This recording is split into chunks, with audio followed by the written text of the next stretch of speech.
I call this public hearing to order. It is Tuesday, May 20th, 2025 at 6 p.m. Melissa, could you do a roll call? Keller. Here? Hedges. Here. Tice. Here. Plitzka. Here. Hallinan. Here. Moats. Here. Lukasak. Here. Duval. Here. Melissa, could you read the purpose of the public hearing? Circleville City Council will hold a public hearing Tuesday, May 20th, 2025 at 6 p.m. in council chambers located in the City Hall Building, 127 South Court Street, second floor, Circleville, Ohio, 43113. The public hearing will be to hear the following request. Zoning amendment rezoning number 125 as requested by Circleville Investment Group, LLC, located at parcel ID A05409100000300 to rezone from IE Innovation and Employment to MUR Multi-Unit Residential. Thank you, Melissa. So, Melissa, have we properly notified the public, the property owners nearby, and the media of tonight's public hearing? Yes. Thank you very much. So we'll go ahead and start the public hearing. First, we'll have Hannah Wynn, the city planner, come up to the podium. And Hannah, if you will, on behalf of the city, tell us a little bit about the rezoning and the purpose of it. Yeah, so like Melissa read, this is for 766 South Pickaway. That's the old Seller Lumber site. Looking to rezone that from IE, which is our industrial district, to MUR, multi-unit residential. And with that, they're also asking for 3 text amendments to the zoning code. The first one to increase the lot coverage for townhomes up to 75%. It is currently 60%. Second one is to increase the density in the MUR district up to 16 units per gross acre. It is currently 10. And then the third text amendment is to take the front yard setback from 30 feet down to 0 feet for townhomes. So with that, I recommended to the Planning Commission to establish a definition of townhomes in our zoning code, so we can kind of separate townhomes out from a regular multi-unit residential building when we're looking at these setback differences. So the 0 foot applies to townhomes, and then 30 foot still applies to like a regular apartment building.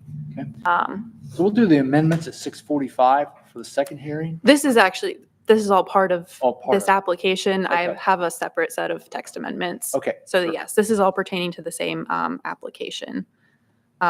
So yeah, in my staff recommendations, you could see I recommended to add that definition in so we could clarify the setbacks for townhomes versus a regular apartment building. Same goes for the lot coverage. Now for the density, that would just apply across the board now for the MUR district. And I did a little bit of research for surrounding communities on what they allow in their multi-unit residential districts. South Bloomfield and Asheville are both up around 14 units per acre in their comparable districts. Chillicothe and Lancaster and Washington Courthouse are all up closer to 20 units per acre. So what was proposed is to increase ours to 16 units per acre. I think that's in line with, surrounding villages and cities. And I think that would just set us up to be in better shape for multi-unit residential coming in. Instead of having to ask for variances, I think it's time to just increase that density, especially when it's coming to infill development like this. So the Planning Commission heard this and unanimously approved or made a recommendation for approval to you all. So Okay. If you guys have any other questions, I could be happy to go into it a little bit further, but that's kind of a summary. Great. Thank you. Hannah, thanks a lot. Well, I'm sure we'll see you at the committee meeting. Yeah. As on behalf of the developer, does anybody want to speak?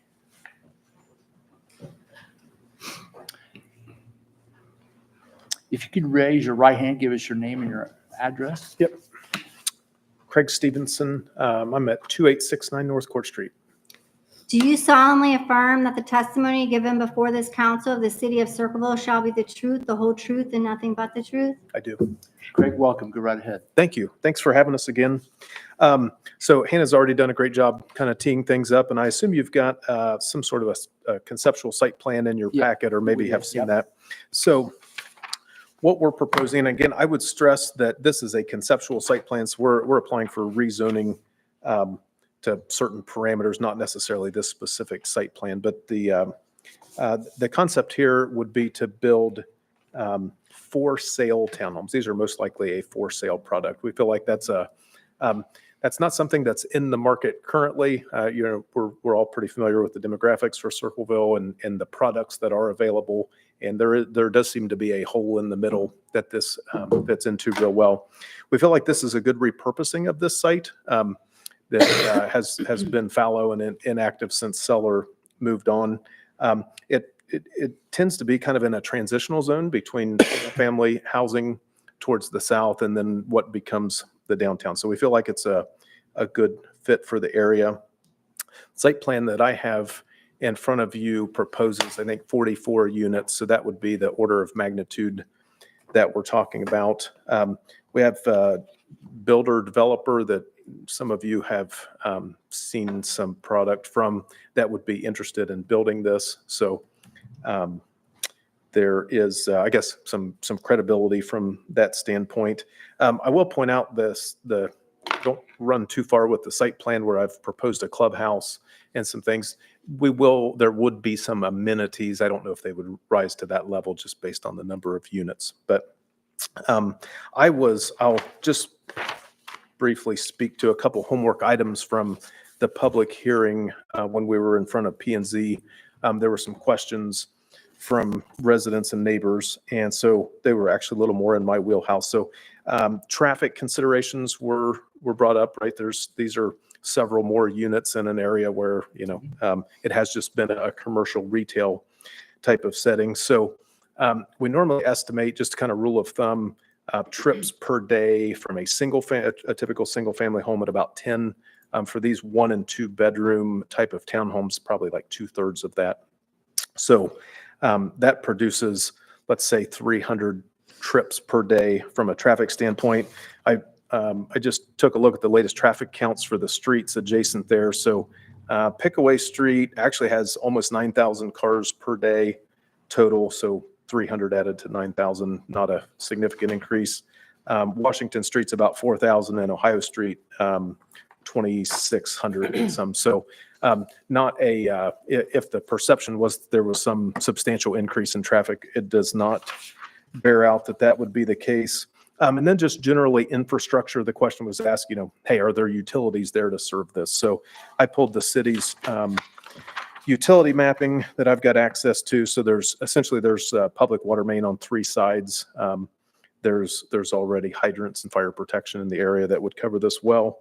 There's sanitary sewer on 3 sides. Pickaway Street, Washington Street, and Ohio Street all have sanitary sewer.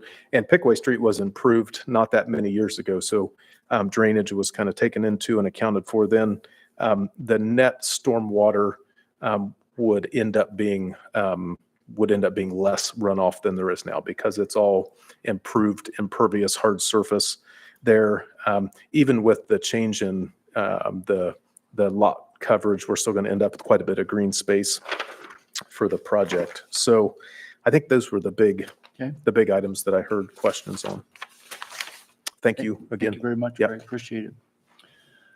Okay, at this time, I'll open it up for public comment. As you come to the podium to give us public comment during the hearing, you will be sworn in, give us your name and your address, and you'll have up to 3 minutes to speak about your public comments to council related to the project and the rezoning. So I know we have one person planning to speak. If you want to come on up, Beverly.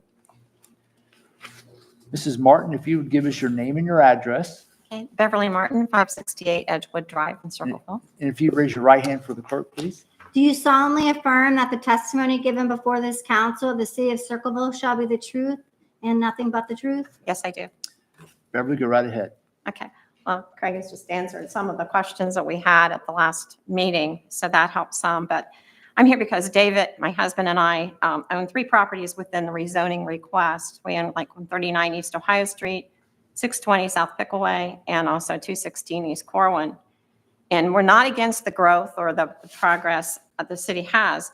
We just have some concerns, and I have a couple concerns here from other people who couldn't be here tonight. So I'm sure that the building of the townhomes would actually have an aesthetic improvement to the site. However, 44 homes looks and seems like a lot of houses for such a small area. And so we do have some concerns and questions about that.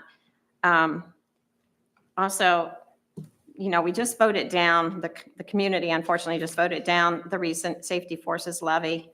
And I just kind of wonder if the city has thought about, you know, with all the other building that we have going on in the community, not just this site, but other sites that we have, something that I think we need to consider too for our safety forces, police and fire. I was concerned about the parking with the new facility too, but they addressed earlier, they said that the cars would be in garage, they have garages for the homes would be part, so that takes away part of that. The traffic, we had questions on that, and it looks like they've done the research on that as well. There are no curbs and gutters on Ohio Street though, and the house that we have on Ohio Street, we have had issues with that because the water fills up around the railroad, which the railroad would never fix, and that fills up and then it runs across when we have heavy rains. And then in the summertime, you know, the water kind of lays in there and becomes stagnant, and they don't do anything about it. He took care of the sanitary and storm. I don't know about on Ohio Street without the curbs and gutters. One of the questions we had was if they need to be installed, who has to pay for that? Does the city, the homeowner, or the builder? That was one of the questions they had. Also, one of the other questions was with the proposed rezoning and housing plan, how will that affect the taxes, the real estate taxes of the current owners and businesses in that area? And then one other thing I had a question on is I noticed in the site plan that we reviewed, the railroad tracks have been erased in that plan. Okay. And I just wonder if, even if the tracks would remain, will all the unsightly railroad ties and junk that the railroad has dumped along those tracks improve? I mean, if we're building something nice, who wants all of that behind it? And we also have the school there too.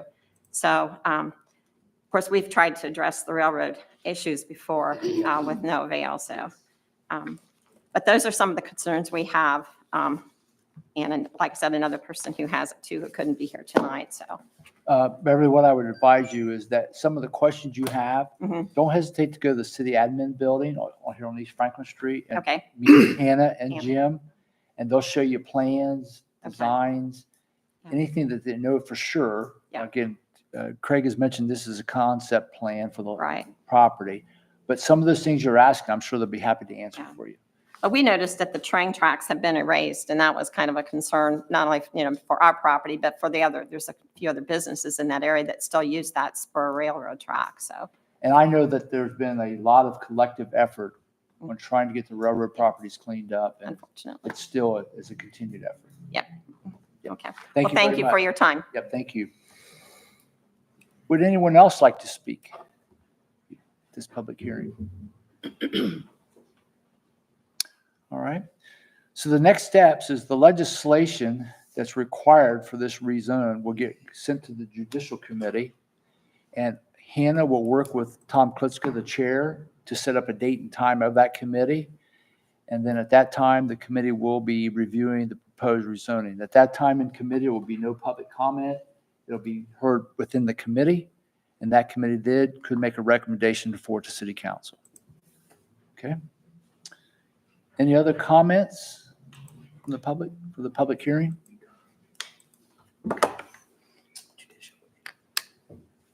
Tom? Just as a council member from the Fourth Ward, this is probably the first residential construction we've seen. I can go back at least to 1980, and I think it's further back than that. And this is such a nice improvement to our community, and I frankly am kind of excited about it. So thank you, and thank you. If not, is there a motion to adjourn this public hearing? So moved by Jeff Hallinan, seconded by Tom Klitschko. All those in favor say aye. Aye. This public hearing is closed. The second one will start at 6:45 PM.